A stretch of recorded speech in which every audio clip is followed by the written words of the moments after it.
Hello again. I'm continuing to read from my book, Waiting for the Morning, A Mother and Daughter's Journey Through Alzheimer's.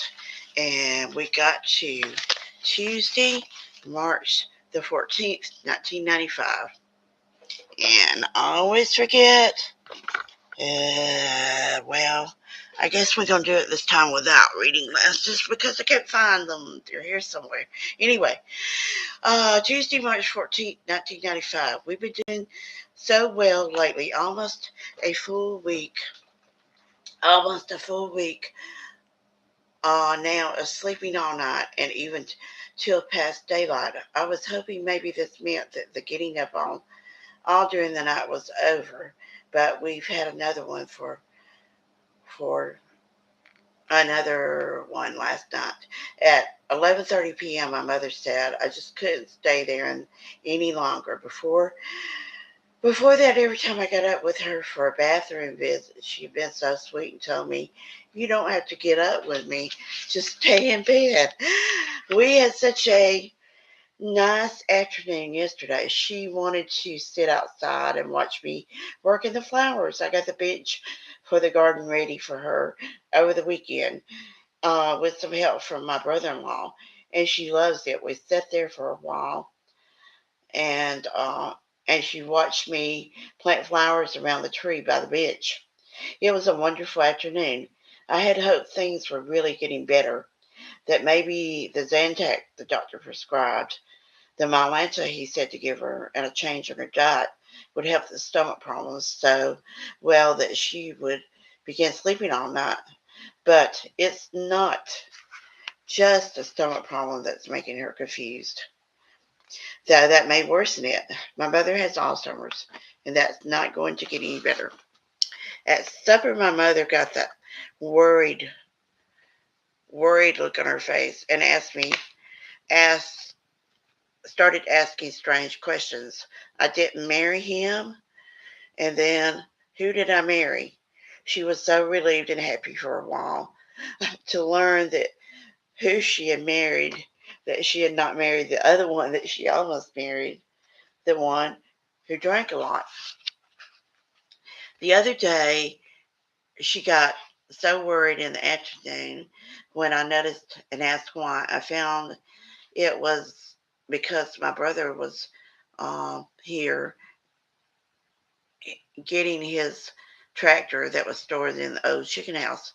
My mother heard the, "Oh, no, Tiger, please. No, Tiger. No, no, no, no, no, no, Tiger. I'm live. I'm live. Don't do that." Going live with four cats in the house, especially Tiger. Oh, Lord. Where did I get to? Okay. The other day she got so worried in the afternoon when I noticed that and asked why. I found it was because my brother was here getting his tractor that was stored in the old chicken house. My mother heard the noise and um, asked what was happening. When I told her, she said he was going to get in trouble, that he was stealing, taking what belonged to that man. I tried to explain to her that it was William's own tractor and that he was just storing it in the old chicken house, but I don't think that I eased her worry any. Only forgetting what she was worrying about would do this. I think she is hallucinating more. She sees people in the TV set, even when it's not turned on, a reflection of herself, perhaps. And she sees birds at the feeders when they aren't there. Sometimes she even sees the bird feeders as people, tree stumps in the pastures or cows or pigs, and tall grass or short trees at a distance become people. Inside a pillow or a shadow can become a person. The arm of her chair, her leg wrap, or even the covers on her bed can become a baby. Anyone who comes in can become either a dear old friend, school friend, or a hated enemy. There are times, too, when she seems to have lost her ability to talk at all, when she just grunts and seems to be trying to talk but can't. It scares me every time because I think it may be a larger stroke or permanent loss of function. And it happened last Thursday before we took her to It happened last Thursday before we took her to the emergency room, and it happened again today for a little while. Okay, let's see how I'm going on time. If I could read one more entry before my guest gets here for breakfast, that would be great. Thursday, March 16th, 1995. It's 1 a.m., and we've been up for a few minutes now. My mother has wanted to get up since midnight, but I told her that I needed to warm up the side of the house, that I was afraid the change in temperature would make her sick. This time I think she understood because she went back to bed for a while. Yesterday was a strange day, hallucinations most of the day. In the afternoon, I was out of the house for a few minutes and I heard a noise and I rushed back in and saw she had turned over her water glass, spilling the water, and was about to put some milk in my glass of Diet Coke. She said she was getting milk for that kid that came crying to her. I got another glass and poured a little milk because I knew that telling her there was no kid in there would not go over well. She took the glass of milk and went all over the house looking for the kid. And not finding one, she put the glass of milk in the refrigerator. It was much the same earlier today and all afternoon.